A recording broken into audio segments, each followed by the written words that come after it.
What's your name and what's your question? Hi, my name is Monique, and I want to first say it was nice meeting you guys, and I have your card set, and me and my husband play it all the time. We're on the third deck now. So I've been happily married for 4 years now, and my husband has created this beautiful life for us, like really beautiful. We're financially stable. My kids have, like everything that they need. He's even adopted my 2 twins as his own kids after their father has passed away. But I still find it really hard to be 100% submissive to him. Oh. She's the problem. I just figured it out. Next question. Hold on. You're literally the problem. Welcome back to my channel, guys. If this is your first time of seeing my channel, please do well to subscribe and turn on notifications for more videos like this. Letdowns that I've had, that next 15, it's hard for me. You have to be very intentional about it moving forward. So in those moments where you feel like you're not able to give submissive energy, or you're not able to be submissive in a situation, ask yourself why.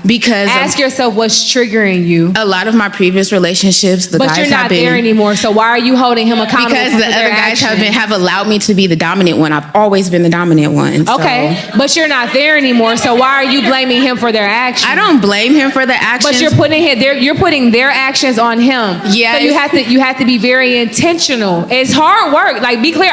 Intentional. I can say any word. Intentional. That's very easy to say. Yeah. But it's work.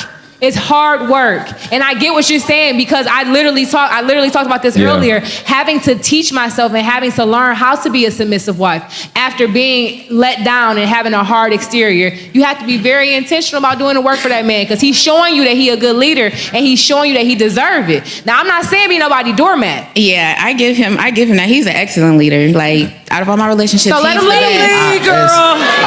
He's the best. I give him that. When I said it was you. Look, hold on, y'all. Hold on. Let him cook. Hold up, y'all. When I said it was you, of course it sounds funny, but when I say it's you, seriously, you really have to stop with yourself and say, okay, if I'm causing these, if not necessarily if you're causing issues, but when these issues arise and you look at yourself and say, am I not submissive because this man is leading me in the wrong fashion? No. Or am I not submissive solely based on the fact that I don't want this nigga talking to me like this? That's it right there. Hey, I don't like the way that at times. Okay, look. Do you want to lose this nigga? No, hold on. We figuring it out, baby. There should be no hesitation, baby. We figuring it out. There should be no hesitation. Hold on. Whoa. I got to enter some context, though. You can be a good leader, quote unquote, on paper and all these different accolades, and I'm not taking that away. So I'm not taking it away. However, you can be that and still also have an unrealistic expectation of what submission looks like. Exactly. That level, okay, I want respect. Yes. I do want that. I do want the ability for you to allow me to lead in areas. However, if there's not give and take every now and again, even the most submissive woman will have a problem with that, in my opinion. I agree with you on that, but the issue here isn't anything that he wanted. The issue here is her acknowledging the fact that she said that she can't be submissive in situations because of her past. Correct. And that's not like that. That's where the difference self-awareness is. Self-awareness is literally the start of it. So if you've made it to the point where it's like, all right, son, I know what I'm tripping on and I'm ready to alter it, then you're doing the work. This is literally what it's like to do the work inside a relationship. Congratulations. Look at you working your ass off. We probably somebody messed the situation up for you and you never deserved that, but you're doing the work inside of this relationship. Keep working. Don't let this shit stop you from recognizing that if I don't work, this nigga gonna leave you, and it's only 8 of us. It's 8 good niggas left. It's me, it's him. And he got a woman. He like half. 6. Just for context and balance, it is not me disagreeing with what y'all saying. I just struggle because sometimes, and I'm not saying you, I'm saying people in similar situations. Sometimes we blame ourselves because victims often do that. Yep. So we'll ignore the perpetrator. Maybe that man is not yours, just in a situation, is talking to you wrong, has a unbalanced view of what submission is, but instead of you saying, okay, I'm gonna point the finger at you being that way, I'm gonna say, well, it must be something about me. And so I just want to offer that balance to say, yeah, just because somebody is good on paper or does these different things doesn't excuse them in these departments. And maybe some improvement in these departments need to need to happen because I believe in my soul if a safe enough environment was placed there, maybe it wouldn't be as difficult. Now, it ain't saying that y'all not right, that it maybe it's her. But I do think that there's another conversation to be had. Yeah. Thank you for your question. I appreciate it. Thank you, baby. We appreciate it. It only comes down to when he tells me something that I don't want to hear. Okay, you a brat. All right, well, Thank now, you, I don't know. I don't fucking know. Now, I was trying to just add balance. And now, you should have said that first. Yeah, I can't save everybody. You can't save everybody. Said that first. Yeah. All right, what's your name? What's your question? Hey, my name is Shalis, and I have a question. Is it bad to friend zone people or kind of kick them to the side once you realize the physical isn't what you expected? Trip? No. Oh, okay. All right, simple. well, all right, check me out. They're awesome all the way around, but when it comes... Check me out. Here's where it would be fucked up. If you've put this person in the friend zone that you're not attracted to physically, so you can still have access to them without investing in them romantically, then yes, you're fucked up. No, I may be attracted to them physically, but when it comes down to like, I don't like the way they kiss my lips, top or bottom, I'm just not feeling the way they do it. I mean for any reason. Any reason, okay. If you've relegated somebody to the friend zone for the sole purpose of still having access to them, you're fucked up. Okay. If you know you don't rock with them like that, then go ahead and get them completely out the paint. Don't keep nobody around just because it's like, oh well, I so mean, it's I don't not, want to you fuck can't you teach them. I mean, how long can you try to teach before they get on it or not? Well, now you're undecided because how are you trying to teach your friend? Exactly. No, you said all right, let me get some clarity. Let me get some clarity. If I'm dating someone and I'm feeling them all the way around, Now we haven't went there yet physically. I like the way they look. The conversation is awesome. Everything seems great. But when it comes down to intimacy, I don't like it's not mentioned right. I'm arguing that. Hold on. Move on. Okay. Exactly. Period. See. She said passed up a couple of good guys because they didn't eat the pussy right. No, bro, we're not doing it today. We're not doing it. Why we ain't doing it? She said communication was there. Everything is there with this guy. She said he can't kiss her right, Kita. Okay, and you can't teach. You can't teach a nigga how to kiss me. We're not doing it today. We only got 25 minutes of episode. We're not doing it today. Okay. Period. Move on, right? This is for you and every other woman that asks a question like you. Every comma that you have to put after why you fuck with a nigga is more of a reason you need to get the fuck on. Like it's not every. And I'm not saying this, bro. I'm not saying this on no I'm not saying this on no pandering shit like you better than him or it's all the men. I'm saying that y'all be tricking yourselves into staying with niggas that y'all don't fuck with enough to you feel me? Like you oh he everything I want, but so the sex overrides the mental connection. No, but that's on you. That's not what I said. You have a list of wants. And when a motherfucker don't check them, women get this idea in their head like, well, 70% of what I want is getting checked off, or 80%. No, and I'm saying this as the way women come and ask questions, I can tell y'all be sticking around for shit too long. If you're not being satisfied and you want to be satisfied in a specific way and it's not happening, leave. Got you. He may be a great man for somebody else. Exactly. Okay. You're holding him back. Somebody else. He holding you back. Exactly. He gonna dig her crazy. He might be great for some friend. Leave. Also, but if you choose to stay after knowing this, do not say he wasted your time. Thank you. Do not say that. Because how many of you all would have probably found your Mr. Right by now if you let go of Mr. Wrong? God damn. All right. What's your question? Okay, I'm a little young, but... Wait. 21 young? 27. 27. Okay. You ain't that young, baby. Your insurance done went down. You can't nobody even claim you on their taxes. You grown. I'm sorry. Hold on, y'all. Let's get it. All right, what's your question? Okay, I'm gonna make it short, but why? No offense to no men in here, but why do niggas lie so much? You should ask. Said niggas. I don't lie. Now, whoa. Trip and Richie, y'all can disagree with me what I'm about to say. This is my opinion. There are a pocket of men that blatantly lie. Yes. Or blatantly mislead. We know that that's wrong. You know that's wrong. We ain't even gonna get that much attention right now.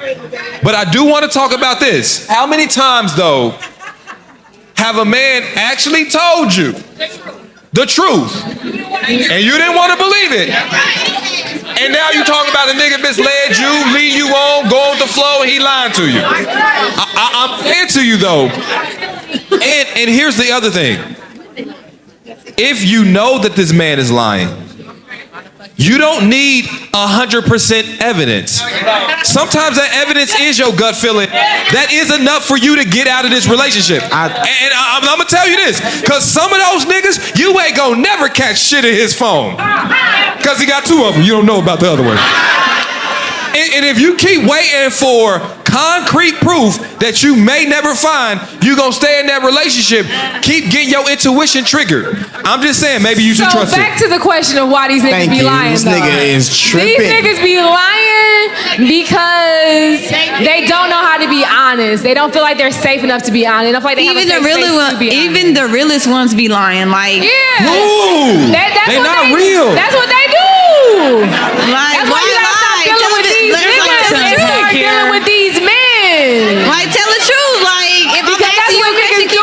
Niggas be lying. Okay. If I ask you a question, keep it a Fuck it, honey. since Keep we it a all buck. swinging on each other up here now. Thank you. Oh, Go ahead, Trip. she asked the question. Hey, yes, niggas be lying to women.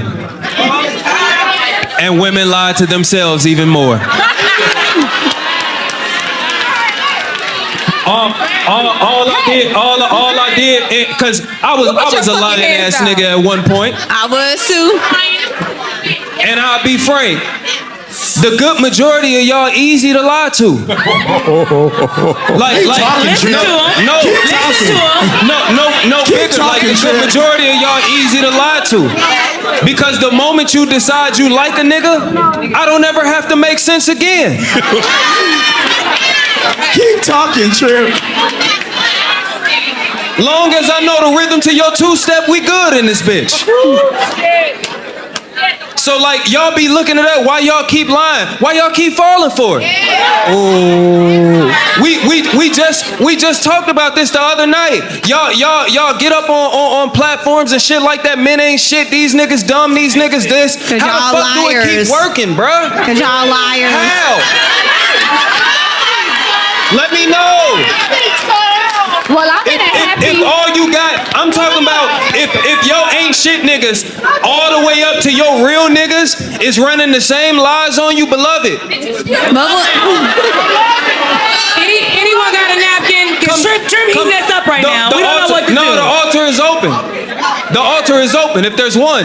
You know what I'm saying? We ask y'all, We can touch and agree, but you got to be open about your transgressions. We all We can touch and agree on this evening. You feel me? Well, But he answered your question. we can't keep putting it all. We can't keep putting it all on niggas. See what you did? That's what your ass get. With your young ass. Coming up here having these grown ass conversations. What's your name, baby?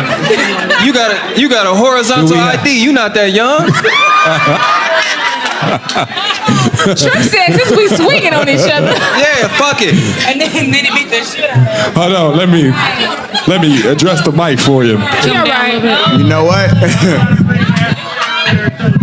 How's it go? Shit. Come on. Oh, here we go. All right, what's your name? What's your question? My name is Bella. So my question is centered around relationships that have a big age gap, right? I'm up here for my friend before anybody asks. Okay. Okay, friend. So I believe in the beginning of their relationship, they both agreed that the age difference didn't matter. However, as time went along, the dynamics of them being, you know, so far off the spectrum, 19 years, 19 years. you know, right. I think, 19. Who's older, the man or the woman? It's the man for sure. The man, yeah. Okay. How old were they when they met? It was about 3 years ago. No, like how old was she when they met? 29. Okay. She was grown. Right. Okay, go ahead. So the question is, do you feel like when it's such a big age gap like that because one of them have obviously been through certain pivotal moments in their lives, having kids, having older kids, getting married, or whatever it might be, that it just may not be feasible for it to work out down the line? Now I know we about to all Trip. You want to? Anybody want to take it first? Because I got a straightforward answer. I feel like, listen, if love begets love, if that love is working for them, let that love work for them. If she's happy and she's making it work, let it. Like, I don't see what the issue is. And she was a grown ass woman. It wasn't like she was like 19 and he was 40. Like she 30 and he 50, right? So it's like. And we always be pointing at shit that ain't the problem, trying to make it the problem because we don't want to address the real problem. The real problem is they just probably not compatible. Has shit to do with age. I don't think that they're not compatible. Actually, I know my friend really, really, really well, so I know that they are compatible. However, I just think that, especially with being an older man, it's certain. So if they were that, hear me out. I understand. However, the results of this pairing is not working, correct? Kinda. I feel like it is because she said it was compatible. You have an issue with it, yeah? With your friend? No. It's your issue. Well, it's my issue. It's your my issue. So what's your issue with the relationship? This not your business. Now we here. Now we here. Hold on now. Because now I feel like it's a violation because that's not your business. If your friend happy, Randy, it's me. God, it's All me. right, Is he go what? ahead. It's me, Randy. It's me. Oh, I'm sorry. Oh, God. Oh, it's you. Okay. She said I know my friend very, very, very well. Okay, my real. When she said very twice, You gotta. Listen. Hold on, y'all. Let her explain. My real question is, as time goes on, will the relationship have any real chance to grow and to blossom because we are in two different parts of our lives? Can I answer honestly? I will address this part. One of the biggest things, especially with younger love, is the hope for potential, right? Possibly better. Right. When you dating a nigga that's 50, he there. This is. But his mixtape is dropping. This is him. I was gonna say in Detroit, that's when you want to get them. About you know. But that's what I'm saying. Let me say, He a young 50. ladies, and not just for you, baby, but women in general, please take this rule for men. When we are dating, and when you bring up the conversation, you're speaking about them, and of course all the good shit, and you say, but when men make it to that but, we usually stop at that motherfucker. Exactly. When you see that butt and it's big enough in your life, it's like, I love this nigga. He 50, he got gray hair, he amazing, but, and it's big. Stop fighting it. A larger conversation. And it's not directly to you, it's to the panel. Is there some truth to men will find the things they like and kind of either not ignore, but not pay attention or choose to try to find the butts? Whereas I find that women, they will find the things that they really like and want from a man, but it's like you look to find the butts, and then when you find them, you prioritize those butts over the things that came before them. Do we look to find the butts, or do the butts find us? And we acknowledge the butts. I think in real life, guys be real uncomfortable when we find those situations. They be real uncomfortable when we communicate those situations, because now how do I receive that communication and how do I fix that butt? And I might not be in a space to want to fix that. So yeah, I think we're always told that we ignore the red flags. Yeah. But when they're apparent and we call them out, it's that we're looking for butts. What's the difference between them? So let's just talk basic English class. A comma comes before a but. That's a yellow flag, not a red one. And most women gonna point out every single yellow flag that a nigga got. Whereas us, it's like we don't, if my lady got these particular things that I don't like, but this my lady and I've made a decision that this who she is, it's not that I ignore it, I've accepted all that shit already. I saw that shit. I saw it. You know what I'm saying? Your titties don't sit like they did when we used to fuck around in high school. I know that. You up here trying to hide from me and shit, baby. I knew they sat like that. Bring that over here. Where it's like, eventually we gonna have to talk about the way that I breathe when I'm asleep. We gonna have to talk about the way that I fucking chew when you make barbecue. You know what I'm saying? Like, bruh, what the fuck? I'm triggered as fuck because you are talking about me. But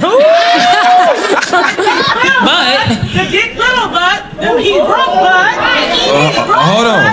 What happened? Wait, what? Hold on. Let me. Hold on. Whoa. No, it's not. You knew his dick size from the first time you fucked him.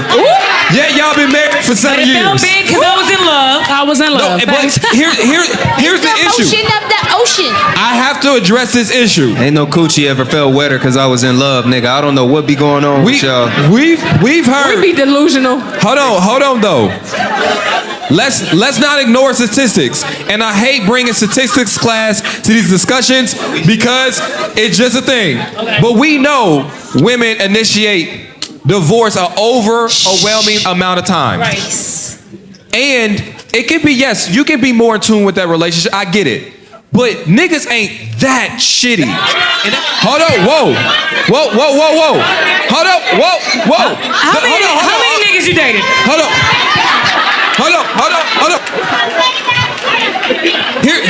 Here, listen to me when I say this.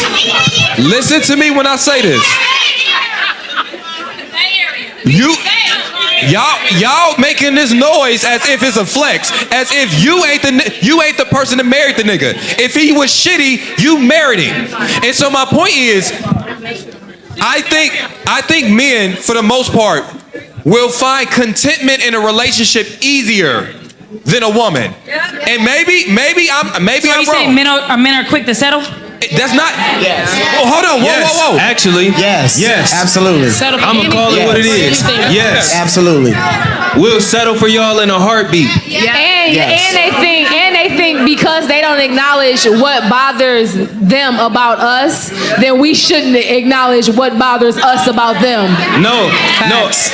So here's but then do they go and search for what bothers them, or do they go and search? Yes. I'm about to start. You know what I'm trying to? Yes, niggas absolutely. be faithful for real, bro. I'm about to start. Because you might have settled with her, you might have married her, and you might have had her in your house. But what you don't like about her, you're finding in every other bitch. No. And you're jumping into the community. Hold on. Nope. Men and women cheat at a similar rate. Thank you. It is not. Y'all acting like it's these are real studies. These are real studies. And here's the thing. Yeah. I would even argue that it's closer than it appears because I think women are better at it, get caught less, and then they won't admit it more. So my point is, do we cheat better or cheat more? My point. No, we cheat better, but do we cheat more? No, actually, I don't think. In transparency, I don't even think you're better cheaters. I just think niggas are better side dudes. Yep. Barbara gonna call Shirley. Daryl not calling Chris. Daryl not picking up the phone to call Chris. It's not happening. Chris man might say something when he see Daryl with his old lady, but Daryl not gonna call Chris. No, he Barbara not. gonna call Shirley every goddamn time. Hey, listen. Hold on, Daryl. I don't know. What's some new niggas out here, big dog? No. Listen. Daryl do not want you to leave your nigga. Daryl likes you for what you are. Daryl is gonna give you therapeutic dick. He's gonna give you dick and give you relationship advice. Yep. Yeah, I know your man's tripping, but y'all can work this shit out. That's the fucking liar. I'm happy y'all think that, but back in the day when I had a nigga that I wasn't really fucking with, but I had a nigga and niggas knew I had him, them niggas definitely still wanted to wife me. Them niggas definitely still wanted to fuck with me. Them niggas definitely still wanted to be on that. Ladies, if you were ever cheating on your man, really stop and think about it and say, the nigga that you were cheating with, did he actually want you? I've had 7 ring offers, my nigga. They were trying to wife me. Y'all are willing to lie. Hey, I know it's painful, baby. Get in that prayer closet and cry. Let it out. Because whatever you sow in tears, you'll reap in joy. And on the other side, there is joy, baby. This is the Tonight's Conversation podcast. Why going crazy? I'm inaugurated. Want a little smoke, dog? It can get haze. Get what you gon' do about it? We gon' always run it back. What you know about it? What's going on? What's going on? It's your boy Ace Metaphor, and this is the Tonight's Conversation podcast, live from Dallas, Texas. Make some noise! What's your name? What's your question? My name is Farron, and my question is, what is the difference between, or being perceived, I say, as between being a helpmeet and nagging? A helpmate and nagging. Mm-hmm. A helpmate? Yeah, and nagging. Okay. Or a nagger. Okay, so let me...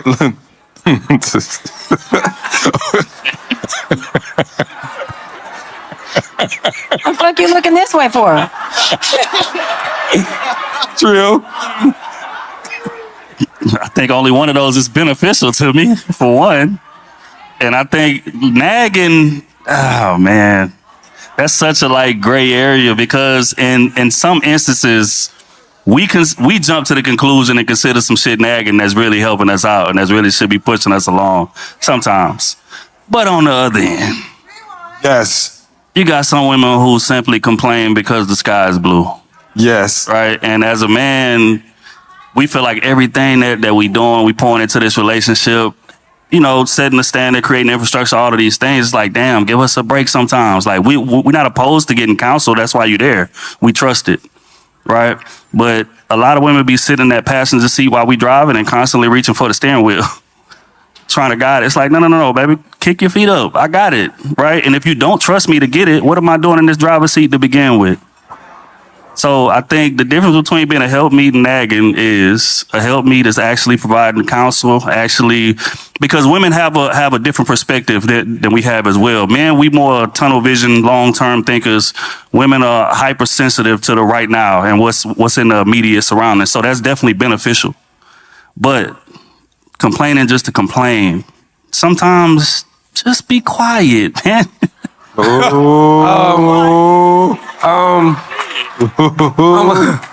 gonna take a different approach. That was hot. Me personally, I honestly believe you'll never be a nag to a man who actually cares. I honestly believe that. Hold on now, Trill. Hold on now. I don't want to scrap. In all actuality, men want to feel needed. So your presence and needing something from that man gives him power, gives him confidence. It fights his ego. He could be the smallest thing. You can reach that shelf when that nigga ain't at home. But the moment he get home, you like, babe, could you help me? It's that thing that fuels a man. And that identity of being called a nag is only from a man who sees you as such. And the right man won't see you as such. Oh, some women be nagging. Yeah. Yeah, some women be nagging. I mean, when you're a helpmate, and you are, let me spin this a little bit. You're building when you're doing that. You're building. It's not coming from strife. It's coming from me trying to build a partnership, companionship, being supportive and things like that. But people who nag are simply coming from a place of strife, just being quarrelsome, just because things are not going their way. They're more impulsive, more irrational, and it's more emotional than anything. So I couldn't give you a definite definition to either one of them, not off the top of my head, but I think that's more so from my angle, that's what I would look at. Someone who nags is like people who have like pet peeves and they don't like certain things just because they don't like it. It's not really there to build somebody up. It's more so there to tear somebody down or to get them to comply with you, which a helpmate doesn't have to use certain tactics to get someone to comply because they see themselves as a partner. So that's my take. So let me throw this up. Well, Stefan. Go ahead. So a helpmate is a woman who says, baby, what do you need? A helpmate is a woman who looks at the table and realizes what is missing, not just doesn't give what she wants to give. A helpmate is a service position, just like marriage is a service position. A helpmate says, how can I serve, even if I don't understand? It says, I will lean not unto my own understanding, and I'll just trust you because I choose you. And it comes from a place of service. Nagging comes from the place of ego. It says, I have something to say and you gonna hear me. It says, I have an issue with something, I need you to feel me. It says, like Kitty said, I need you to feel my thrive. I need you to feel where I'm coming from. So there's nothing healthy or helping in that. It creates division because now I'm nagging and I'm antagonizing you and now you become an opponent. A helpmate says we're on the same team. So I'm not trying to emasculate you. I'm trying to build you by being of service to you. That is the difference. Now, when a man calibrates or allows a woman to nag, it's because there's dysfunction in him that needs to be fed. Because a man who is looking for a helpmate, who is a man who is a provider and a husband, a family man, he won't calibrate. He will repel that and he won't tolerate a woman who is nagging because a grown-ass man don't need to be nagged. He needs to be partnered with, he needs to be served, and he needs to have a helpmate. That's how you tell the difference between the two. Stefan, did you have something? I mean, she kind of nailed it right there. Dr. Brian said pretty much what I was going to say. I was going to sum it up as nagging or helpmate can follow the man's lead. Nagging is someone who's trying to force her lead onto the man. And if a woman says to me, well, how can I trust him to lead me, right? Well, then why are you with that man? You have to start with, for those who are believers, you got to start with asking God, is this the man you're supposed to even be with? Are you aligned with this person? And if you are, and God says, yes, this is the right man for you, then trust him. And also, I think every woman needs to understand, if you desire an established man who has his stuff together, that man has already learned how to lead himself in life. And if he's a godly man, with God on his side or leading him. So now for you to come in, and I have a lot of situations where, let's say the wife says, well, I give him my opinion, but he doesn't do what he doesn't take it. And it's like, okay, the only thing I'm going to encourage a man to do is to listen to his woman, talk to her, hear her side, but he's not going to always take what you say. And you can't take it as a personal shot at you, like it devalues you or devalues your intelligence about a certain thing. It's just that he understands what he needs to do to get the job done. And if he has been good at it, then give him that respect. Yeah. I want to add, thank you so much. I want to add this other part. This is outside of relationships, just people to people. Sometimes we don't ask if someone wants our help in that department. And so we don't have their consent for that help in that department. Now, with that being said, it doesn't mean that you can't come and see a place where something is missing and then go to that person, hey, I'm noticing something is missing. Would you like me to assist there? Oftentimes, that's not when men are talking about when they feel nagged. Oftentimes, is what we're discussing. It's an intrusion. It is an air of superiority that's coming with it, right? It's a you need to be doing this, you doing this, doing that. And it becomes a part where when you're talking about a helpmate, I think it's finding where that man desires help, needs help, identifies it, and then asks, and hopefully you pick a man that seeks that help. And then that way you can find that pairing. But anytime two people are not in alignment, it goes back to the first part. If y'all not in alignment, even if you have the best intentions, it's going to seem like nagging to that man because he don't really want your help. So find a man that's open to a partner, not just a subordinate. I think that's the reason why I struggle with that, because one is a position and the other is a behavior. So trying to compare those two was a little complicated. Right. Because you can be a helpmate and still nag at times because you have not learned how to wait. because you have not learned how to come away from your foolish ways, because you have not learned how to get that pride under control. So I think that's the reason why it was hard for me to answer that, because we're talking about a position and a behavior, and even somebody who's a helpmate may sometimes fall into their own ways and their prideful ways and still nag. They just have to be willing not to allow yourself to join every argument or every problem just because you want to. I think being a helpmate requires skill, though. Yeah, and it also requires you to crucify your ego, because if we're married, Ace, we don't want that. Hypothetically speaking, you know what I'm saying? But if we was married,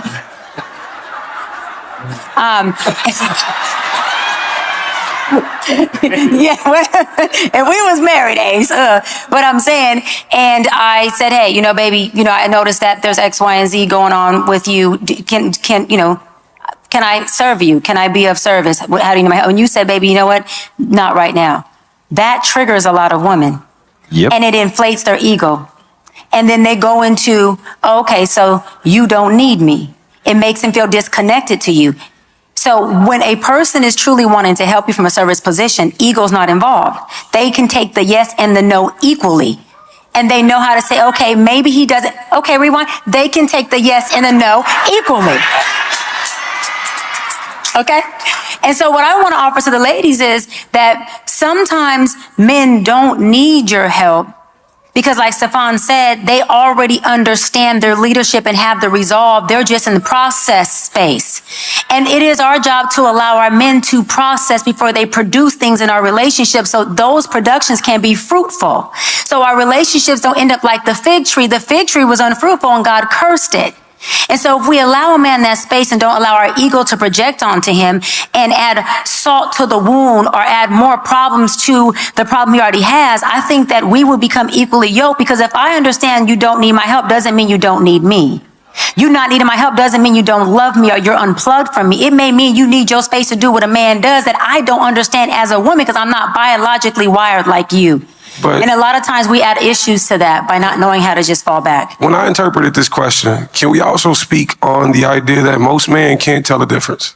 Right? A man will have a good woman in his face who is a solid helpmate, but everything that comes out of her mouth, he interprets as nagging. Yeah. She might be trying to help you get your shit together. So can we go? I just want to make sure I interject this, because this is probably going to lead to a different vein in this conversation. What I'm saying is the skill set to be a helper or a teacher or a guider. If you don't have being a teacher is difficult, and it takes training to be able to teach students.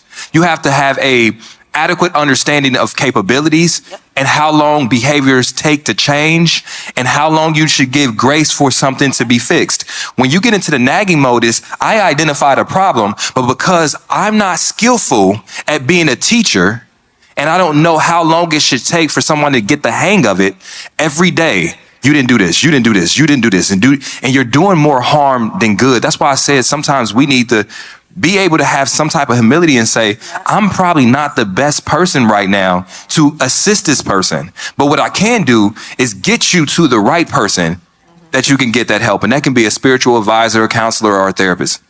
But I think also a lot of times when a woman is nagging a man, is because she's trying to get him to be the potential she sees in him, right? Woo! But sometimes potential is a figment of your imagination. And sometimes he does not have in him what you think he can become. Or he may be happy at the level that he is at. A woman can meet a guy, let's say he's an electrician or a plumber, right? In her head, he could own the plumbing company. But to him, I'm happy being a plumber. I'm good here. And so now it becomes this tug of war, because you're trying to drag him to this next level that he never signed up for. So you have to recognize, am I dating his reality or his potential? If you have to keep nagging, then maybe you're just with the wrong guy. Appreciate your question. Thank you so much. Clap it up, clap it up, clap it up, clap it up, clap it up. Wait, question number 2. What's your name? What's your question? My name is Catherine. So I've been married for about 7 years now. My question is more directed towards Kitty. It was a couple of weeks ago on a podcast. There was a young lady who came up who, I guess, got engaged, and then a few months later, he broke up with her. And the main takeaway from that was you said, his rejection is God's protection. I'm here asking, does that still apply to married people? Context. My husband gave me divorce papers about 2 weeks ago. And so I'm in a weird place right now where I still definitely want to fight for my marriage, and that I feel like it's something that's easily repairable, and he is just done. Oh. I'm sorry that Sorry to hear that. Yeah, I'm sorry that you're going through that. If he made a decision, you have to allow that to be his decision, and you can't punish yourself for that, because God's not going to punish you for somebody else's decisions. But I do understand that hurts you right now. If I may ask, why is he filing for divorce? Essentially, he just feels like we're not compatible. Would you have rather a person feel like you all were not compatible, and years down the line, you all have no type of intimacy, no conversation, no friendship in a marriage, and the marriage is just in a place of marital distress? Would you have preferred to have that just for the sake of keeping him? I mean, not necessarily. So if I'm being honest with you, that's kind of where we were. But we went through, like, from the moment that we got together, we went like on a debt-free journey. So I'm just going to be honest. Like, we were very sacrificing very hard. Like, I was working 2 jobs. We were just really, really focused on being debt-free. Mm-hmm. So in my head, I was like, okay, I'm not necessarily happy right now, but I thought okay, once we reach this goal, it'll get better. We'll be able to go out and spend time together. We'll be able to go, when y'all first married, did y'all bring God into that marriage? See, okay. We had been, no, listen. So I was raised up in the church, and so we were friends 6 years before we even got together. So I introduced him to Christ even as friends, him and my family. And so when we started dating, that was something that came up that I felt like that may be an issue. But I was counseled in the fact of that I cannot hold him responsible for things that he just doesn't know.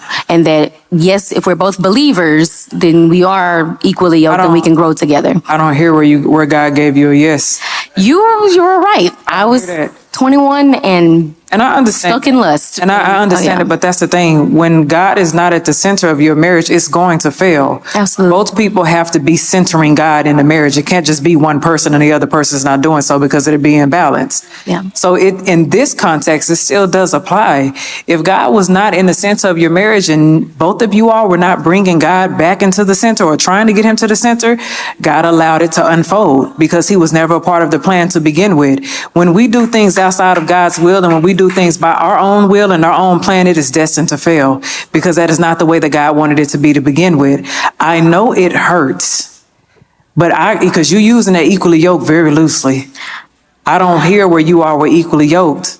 I'm not hearing it just based off of what you just described. And I don't think people understand the spiritual nature of being equally yoked. And I'm not going to go down that rabbit hole right now. Mm-hmm. But what I will say to you right now, because I know you're hurting, and I know it's hard for you to actually receive this. Maybe you can pray that God reveals the things that you cannot see. Maybe you can do that, because right now your heart's hurting. And when you're hurt, you can't see what God is doing. We may not ever understand God's plan. We may not ever understand God's timing. But if God says that it was never supposed to be that to begin with, he's going to make sure that it's not that. And if you keep on going back, that's going to be your own destruction. Mm-hmm. What's your prayer life like? I mean, at this point, we hear, but I will admit that being that I did allow his leadership, the lack of covering, to let me kind of fall back, even when it comes to, I was very active in serving and things along those lines. I know that when you're single, God is saying you can, fully just serve the kingdom of God. And I desire to be submissive. So I was very much so just trying to follow his lead and follow the things that he wanted to do. And I do realize that eventually, I did over time, just kind of lose. Well, I don't know who he was submitting to. I don't know if he was. He was not. I do know that. And it wasn't going to be appropriate leadership to begin with, then, baby. I know that this hurts right now, but God is near the brokenhearted. So he is right there in your brokenheartedness right now where you are hurting. God is right there. You just keep him there. You stay in prayer, get in your word, slowly meditate and read the scripture so that way you can get closer and more intimate with God. Because in this moment, that's exactly where you need to be. Accept it as what it is. As painful as it is, God is going to walk you through it. That is your shepherd. He is going to walk you through it, and he is never going to leave your side because God is faithful and he is a covenantal God. So whatever his promises were, he is going to fulfill those promises. I always say where God made a promise, he made a way. So if he promised you something, he has a way for you as well. So even in the moment of this divorce, I know it is hurting, but you keep God's commands and you stay at his feet. God bends down whenever you are crying, and he counts your tears and he counts your sorrows and he bottles those up and he keeps those. So you pray to God for God to count your tears and reveal to you the things that he needs to work in you on, okay? I know it's painful, baby. Get in that prayer closet and cry. Let it out, because whatever you sow in tears, you'll reap in joy. And on the other side, there is joy, baby. Appreciate it. Thank you for your question. We got our next question to the mic. Y'all got some heavy questions. I know. I was about to say that.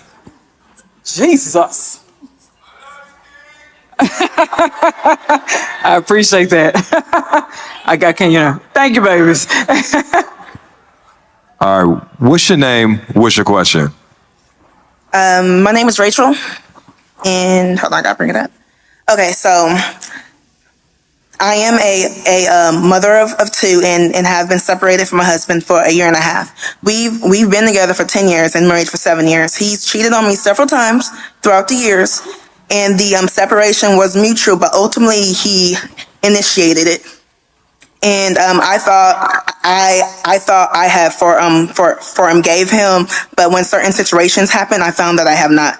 How do I forgive something I cannot forget and ultimately move on and find peace within myself? Because I do still love him. So you want to be with him still? Because you know you can forgive and move on, right? You can forgive and turn a chapter. You can forgive and still choose you. You can forgive and not fuck with nobody no more. All right. So when you say forgive, you mean forgive and stay and give a second chance, right? Well, during the separation, we tried several times. And those times we tried, he's let me know he's been with other women. And it just doesn't work out. I wanted to try for the kids and also because I do want to be him, but okay, flesh me want him, but spiritually me do not want him. So I'm trying to figure out how to heal fleshly me so I can move on, because I know God don't want me to be with him. When you say fleshly needs, you mean you still enjoy being intimate with him? I have been intimate with him for a year and a half. Say that again? I have not been intimate with him for a year and a half. So what are your fleshly needs and connections to him? I don't know. I think I'm just I don't like. They got like it could be the kids. It could be like the years we've been together. And I was he did provide for me. Like I was a stay-at-home mom for 6 years during that time, and he did financially provide for me during that. So the question is, I want to so that we can bounce it to the panelists. Mm-hmm. So basically, you're saying you want to know.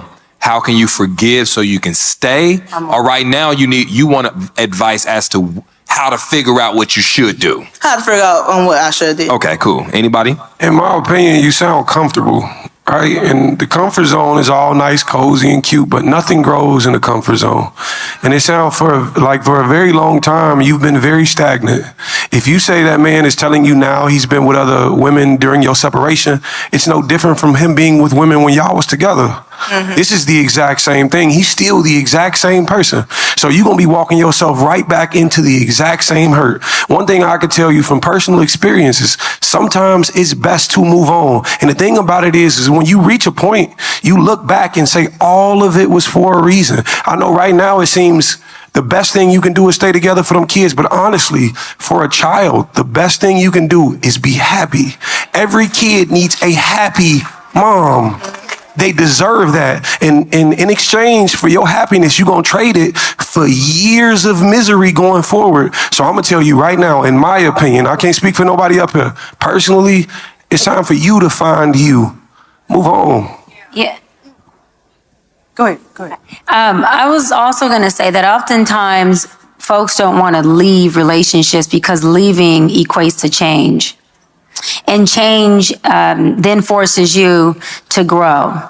It forces you to do something different. And it forces you to really see yourself.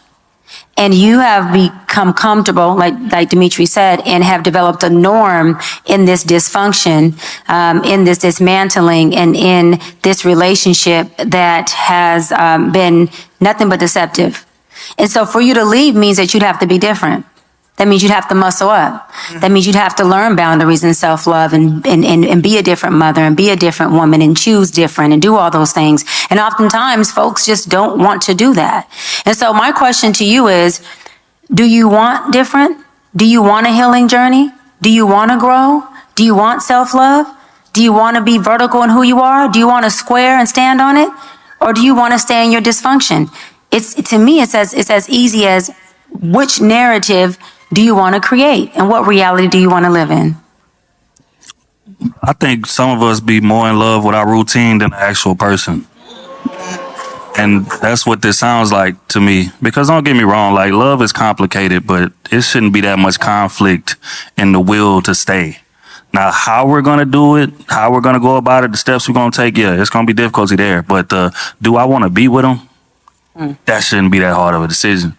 But I think what it is again, we fall in love with our routine. Like certain time of day, he's there. We pick the kids up this way. We do this, we do that. We lay up, we watch shows, we do. And that's the hardest part of breaking up, is because every time you go through that day, you start to see those voids of the time we used to spend, or the things we used to do, the inside jokes, the laughs, all of these things.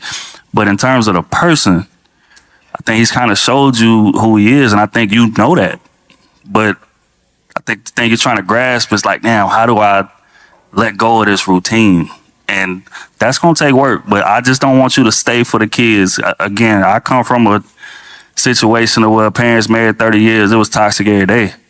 It was arguing every day.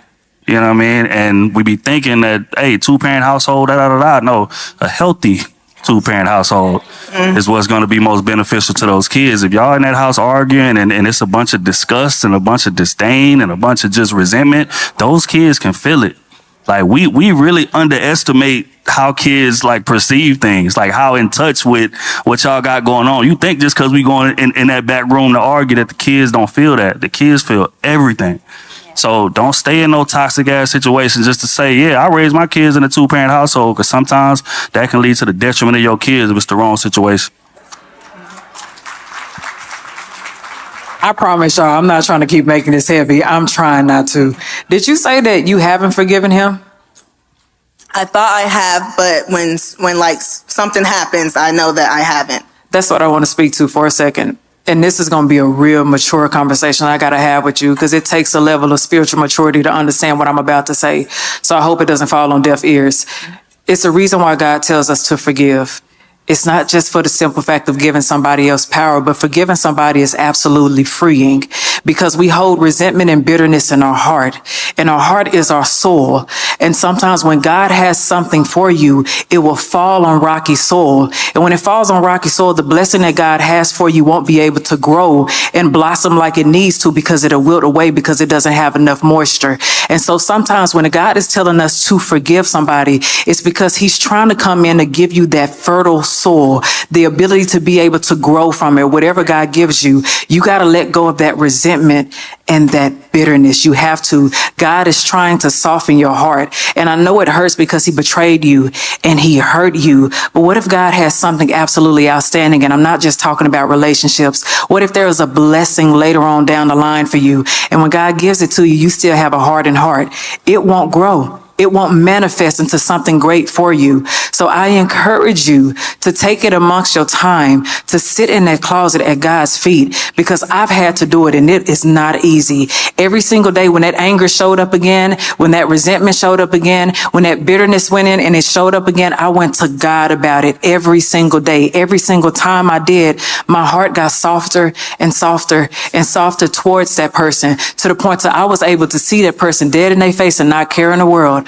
because I was able to surrender that to God. And you know what God did? Because I went in and I kept being at God's feet, God changed my heart because he cleaned out my heart. When we say created me a clean heart, oh Lord, that's what that means. God was able to come in and clean up shop. And then when he had the blessings for me, when he was able to sow those seeds, they were blossoming. They were rapidly growing. They were going into something that I would never be able to explain. And maybe that's something that God has for you. And I say that to anybody in this room right now. If you are struggling with forgiveness, ask God to clean out your heart. Say, create in me a clean heart, oh Lord, because I guarantee you, he's going to come in and start taking all those weeds out, all that anger, all of that frustration, all of that disappointment, all that hurt. And before you know it, you're going to be smiling again. You're going to be joyful again. You're going to be happy again. And you're going to see an abundance, an overflow of oil in your life, an overflow of blessings in your life. The forgiveness is not just about that person.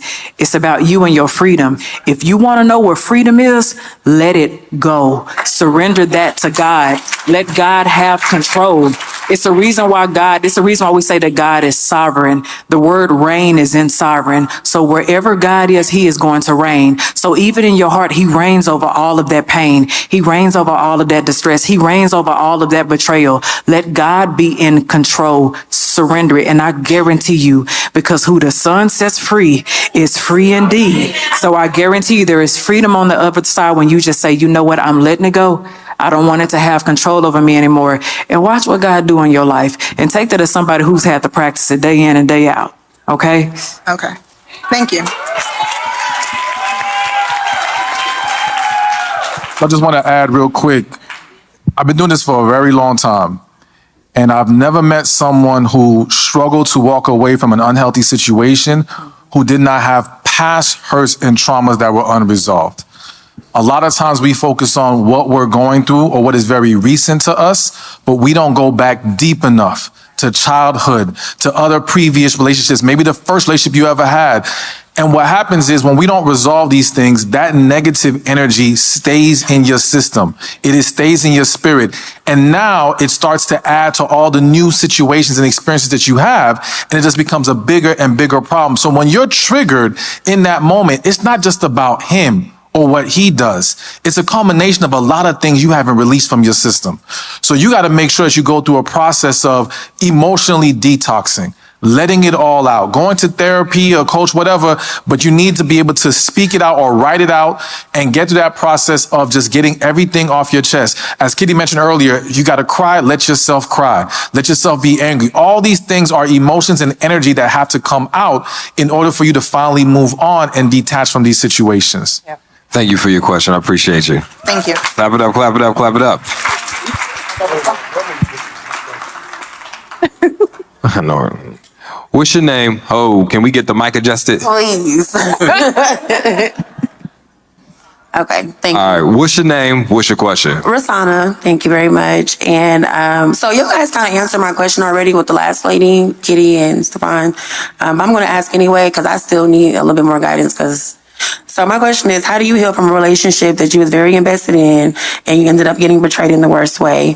With this ending, I've actually struggled with pain that I've tried to bury to move forward. But all that has done is make me angry whenever I think about the offense. So I could be in my room and I could think about like what happened and it enrages me to a point where I don't even recognize myself. So that's part one of my question. So I'm sure most of y'all have heard the term hurt people hurt people. Mm-hmm. Okay?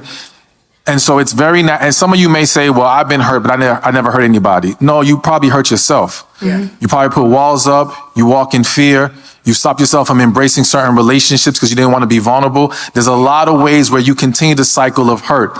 But the reason why I started with that was to say, part of the reason why we struggle with these things is because we internalize it and take it too personal. Mm-hmm. All right. And we don't understand the issue wasn't us. It was them. Something in them that was not resolved and they take it out on us. Like how many people have had maybe a parent or an aunt or whoever who like always criticizes people, always picking on everything that they do. And the thing is, he or she isn't doing it because they're just a bad person. They're doing it as a defense mechanism. It's, I'm going to point out the flaws in you before you put the spotlight on me. Yeah. All right. I'm going to hit you before you hit me. But if we take it personal, we now start to hold on to that negative energy and it starts to spread in other areas of our life. So it starts with understanding, listen, nothing is really personal. And you have to just realize that in life, whether we want to believe it or not, we're all going to betray or hurt somebody. Like, how many of y'all in this room have ever lied to someone in a relationship? If you don't have your hands up, you're lying right now, all right? So don't play with me, all right? Every last one of y'all have said some type of lie. It could be the smallest lie, it could be a big lie, but the point is, it happens. Do not take it personal. Release that energy, heal from all the things you've been hurt from, and understand better still is waiting for you on the other side. Question, context. This is a person, a romantic partner you're no longer with. But you're just dealing with the memories of the betrayal. How long has it been? Officially since August, but August, so it's fresh. right, yes, but I've been like leaving the relationship mentally and stuff, so it's kind of, I say like the last 6 months, but we just ended officially in August. So ended in August, and that's why everybody in the room, you got to give yourself some grace. Some things you go through, it's going to be heavy for a little bit. But I'm going to tell you something. At some point, you're going to get over that. At some point, it's going to be a distant memory. At some point, you're going to be happily married with those children and that fence, and you're going to be in your career doing your dreams and everything. And this is just going to be a little footnote in the novel that is your story. And oftentimes, what makes stories so beautiful is the challenges, right? The best books have a conflict. And when you use that conflict to better yourself, let me tell you something. It ain't just a heartbreak that I felt betrayed by. I've been betrayed by partners and this and that. And I'm going to tell you, there's nights that I couldn't sleep. Yeah. But you know what? When I couldn't sleep, you know what I did? I woke my ass up and gave that energy to something constructive. And so what I encourage you to do in this space, whenever you feel those thoughts and that rage, you channel it in something. Whether that's just going to the gym and hitting the bag, walking on the treadmill. Maybe it can be working on your dreams and your passion, and you're going to use this as fuel to eject yourself into the new phase of your life. I guess what I'm saying is, August just happened. Yeah. All right? And it's gonna feel a little bit of ways. But while it's feeling some ways, let this be a lesson. Let this be something on your journey that propels you to something greater. All right? Okay. Who? Thank you for your question. Wait. I had a part two question because what you just said. So I consider myself a generational breaker, curse breaker. And so the women on my mom's side of the family, they're single. And I struggle with the fact of being single because now that I'm out of that relationship, it's kind of hard for me to even like date or look at anybody because it happened in August. I know, but like I said, but this has been like chill. What? Hold on. I'm gonna let you finish. Okay. Hold on. Let me take this. The last thing you need to be worried about right now. Right. And I'm not, but I'm looking towards the future. Trust me, I'm not. No. That's the problem. Okay. You looking towards the future instead of dealing with what you got to deal with today. Yeah. I need you today to be dealing with you, your healing, your journey, what you know you deserve out of life, what lessons you can learn so you don't repeat those mistakes and those picking of those people. You need to focus right now. You need to meditate. You need to study. It needs to be about you. You can't be about you if you're thinking about a day that ain't even came yet. You thinking about niggas that ain't even here yet. No, I'm not thinking about nobody. Hold on. No. So what I'm saying is focus on you, prioritize you, love you, find out what you like, where you want to go, the things you want to. If you keep thinking about niggas, because that's what it is. No. Hold on, let me say this. We be in such a rush to get in relationships just to get our fucking heart broken. So what I'm saying is, look, the Bible even says, and I hate bringing this up, but singleness is a gift. Yeah. Our singleness is a time where we can do a lot of the growth because you can be selfish in a way where you can prioritize you. I ask you to love yourself enough to quit cheating on you. And what I mean by that is, instead of giving yourself the priority, you want to give it to a man. Yeah. Right now, you talked about how you need to heal and how you can't sleep at night sometimes and you're dealing with this anxiety and anger. And in the very next breath, You talk about a man. That's just me and my fears, and I can just say that openly. Hold on, I gotta just be transparent with myself and be honest with myself. This can sound cliche, whatever it needs to be, but I mean, like, I desire a relationship. I desire a long-term partnership, and I don't want to be alone forever. Do you desire a relationship with yourself? I do.